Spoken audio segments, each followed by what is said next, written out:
BRT অফিসের সামনে আসে দাঁড়ায় রয়েছে, অথচ বিআরটি অফিস চিনি না। হায় রে খোদা। এইটা হলো আমাদের এক্সাম হল। সবার মধ্যেই কেমন একটা ভয় ভয় কাজ করতেছে, মনে হয় না এখনো ফিঙ্গার দিতে পারবো। যাই হোক, আল্লাহ ভরসা। এরপরে 140 মিনিট থাকবেন।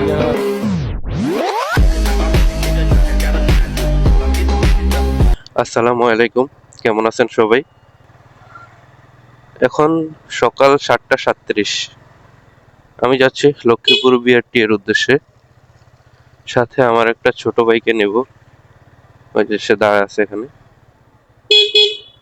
ওঠ। আমি কিছুদিন আগে ড্রাইভিং লাইসেন্সের জন্য আবেদন করছি, তো সেটা পরীক্ষার ডেট পড়ছে আজকে। অলরেডি লেট হয়ে গেছে, 7:39 বেজে গেছে।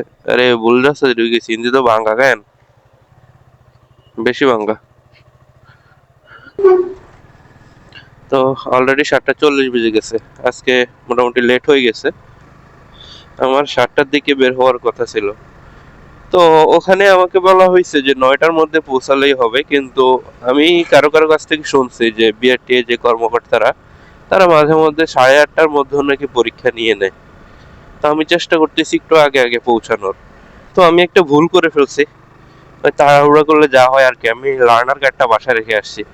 তো এটা অবশ্য কোনো ফটোকপির দোকান থেকে বের করে ফেলতে পারবো, কিন্তু সমস্যা হয়েছে এত সকালবেলা ফটোকপির দোকান হয়তো খোলা পাবো না। তার উপর রমজান মাস চলতেছে এখন।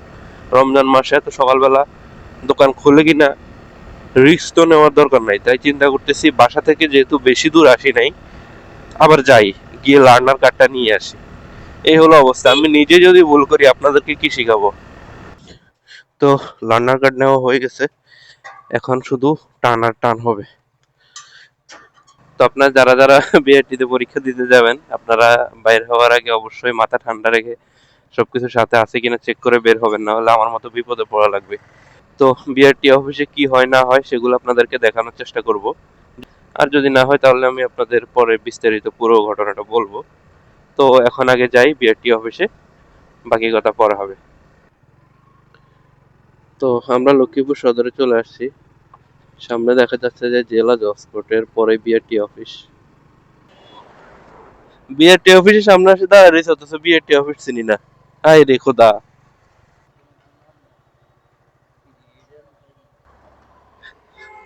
তো চলে আসছি লক্ষ্মীপুর বিআরটি এ। দেখি ভিতরে গিয়ে কথা বলে দেখি। এখন আমাদের ফিঙ্গার নেওয়ার কথা ছিল, কিন্তু তারা এখন আমার ফিঙ্গার নেয় নাই। কিছু কিছু মানুষের ফিঙ্গার নিছে, আর আমার একটা সিগনেচার নেই। বলছে যে ফিঙ্গার পরীক্ষার ফাঁকে ফাঁকে নিবে, এখন সবার ফিঙ্গার একসাথে নেওয়া সম্ভব না। তো আমাদেরকে এখন বলছে যে কলেজিয়েট স্কুলে যাইতে। কলেজিয়েট স্কুলে সম্ভবত লিখিত পরীক্ষা হবে। দেখি কলেজিয়েট স্কুলটা যদিও চিনি না, কাউকে জিজ্ঞেস করবো সামনে গিয়ে। আর আমাদের সাথে তো অনেকেই আছে। তো বাইক চালাইতে দিছি ছোট ভাইরে, আমি পিছনে থেকে ওকে দেখায় দেখায় নিয়ে যাব। লোকেশন দেখে দেখে যাইতে হচ্ছে, কিছু করার নেই। সামনে দিয়ে বামে, এটা তো মনে কলেজিয়েট স্কুল। না, এটাতে কারো কোনো সারা শব্দ নাই। এটা কলেজিয়েট স্কুল না? এখানে কি বিআরটি এর পরীক্ষা হয়? এখানে তো আসতে বলছিল। তো আমরা একটা ভুল লোকেশনে চলে গেছি। পরীক্ষা হচ্ছে কালেক্টর স্কুলে, কিন্তু আমরা চলে গেছি কলেজিয়েট স্কুলে। হয়তো আমাদের শোনার ভুল ছিল। এইটা হলো আমাদের এক্সাম হল। সবার মধ্যেই কেমন একটা ভয় ভয় কাজ করতেছে যে না জানি কেমন প্রশ্ন আসে। তো এক্সাম দিতে আসলে অবশ্যই লার্নারের কাগজ আপনারা সাথে নিয়ে আসবেন। তো আমি অলরেডি পরীক্ষা দিয়ে বের হয়েছি। 20 মার্কের পরীক্ষা ছিল, সেখান থেকে 12 পাইলে পাস। পরীক্ষার প্রশ্নগুলো খুবই ইজি ছিল। আপনারা যদি বাসা থেকে একবার দেখে আসেন, আগের বছরের পিডিএফগুলো পড়ে আসেন, তাহলে এই প্রশ্নগুলো খুবই ইজি লাগবে আপনাদের কাছে। এখন যাব আবার বিআরটি অফিস। আগের বার ফিঙ্গার দিতে পারি নাই, দেখি আবার ফিঙ্গার দেওয়ার চেষ্টা করব। 10:30টায় মৌখিক পরীক্ষা আছে। আমার আবার ডিসি অফিসে যাইতে হবে। এখানে যদি সুযোগ না পাই তাহলে ডিসি অফিসের দিকে চলে যাব।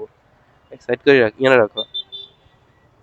ভাই, অনেকেরই দেখছি তাড়াহুড়ো করে লিখিত পরীক্ষা দিয়ে বের হয়ে আসছে শুধু ফিঙ্গার দেওয়ার জন্য।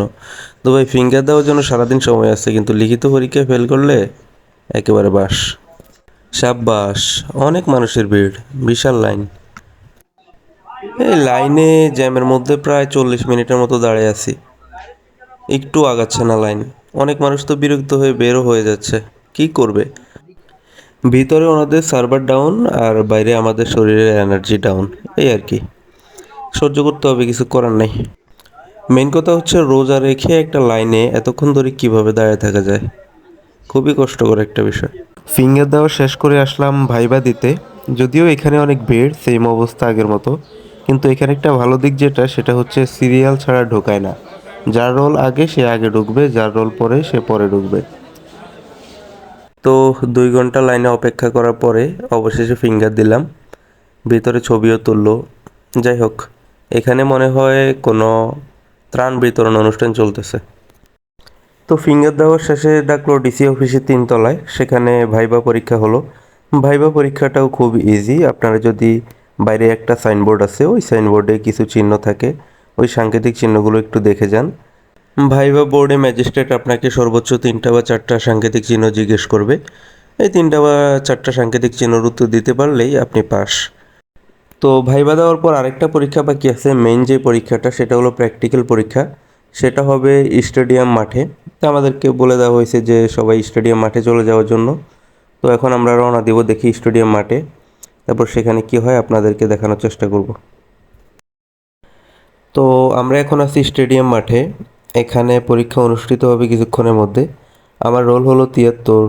তো 73 আসতে এখন অনেক দেরি, আর আমার বাইকটা এখানে রাখছি, বের করব পরীক্ষা শুরু হলে।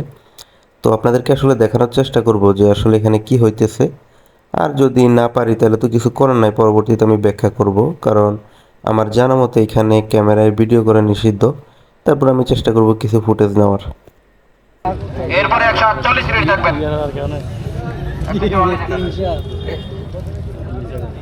148 মিনিট থাকেন, 148। এরপরে যান 148 যান।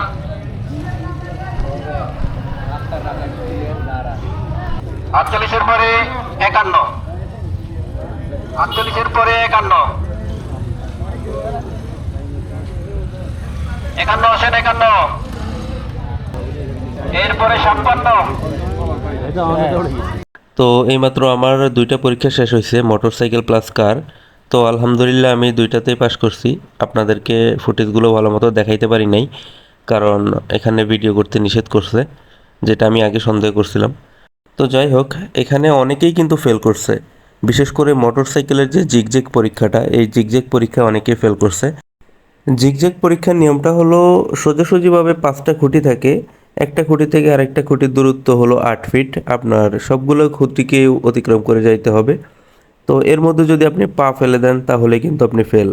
তো বেশিরভাগ মানুষ যেটা করে যে মোড় ঘোরানোর সময় পা ফেলে দেয়। তো এটা ঘটার যে মেইন রিজন আমি যেটা মনে করি সেটা হচ্ছে আপনারা এখানে আসেন, আরেকজনের বাইক দিয়ে পরীক্ষা দেন। তো আপনি যে বাইকটা চালাতে অভ্যস্ত সেটা দিয়ে পরীক্ষা না দিয়ে আরেকজনের বাইক দিয়ে যদি আপনি পরীক্ষা দেন, সেই বাইকটা কিন্তু আপনার কথা শুনবে না, ঠিকঠাক মতো আপনি সেটা কন্ট্রোল করতে পারবেন না। তো এইখানে আসার আগে অবশ্যই বাড়িতে কিছুক্ষণ প্র্যাকটিস করবেন, প্র্যাকটিস করে তারপর আসবেন, তাহলে জিনিসটা আপনাদের জন্য ইজি হবে। আর এখানে কার পরীক্ষাটাও কিন্তু সহজ, বেশি না, এখান থেকে গিয়ে ডানে গিয়ে আবার ব্যাকে এসে পেছনে। তো এই জিনিসটা আপনারা যদি বাড়িতে যদি কিছুক্ষণ প্র্যাকটিস করেন, আমার মনে হয় না এখানে এসে ফেল করার কোনো কারণ আছে। সারাদিনের দৌড়াদৌড়ি শেষে এখন বাড়ির দিকে রওনা দেব। ইফতারির সময় প্রায় হয়ে গেছে, আর 1 ঘন্টার মতো বাকি আছে। যেহেতু রোজার মাস, এখানে আর বেশিক্ষণ সময় থাকা যাবে না। আর জেলা পর্যায়ে যে পরীক্ষাগুলো হয় সেগুলোর রেজাল্ট দিতে 2-3 দিন সময় লাগে। আশা করি আগামীকালকের মধ্যে রেজাল্ট পেয়ে যাব। তো আপনাদের কারো যদি ড্রাইভিং লাইসেন্সের আবেদন প্লাস পরীক্ষা বিষয়ে কোনো প্রশ্ন থাকে আমাকে কমেন্টে বলবেন, আমি আপনাদেরকে উত্তর দেওয়ার চেষ্টা করব। তো আজকের জন্য এতটুকুই। সবাই ভালো থাকবেন, সুস্থ থাকবেন। আসসালামু আলাইকুম।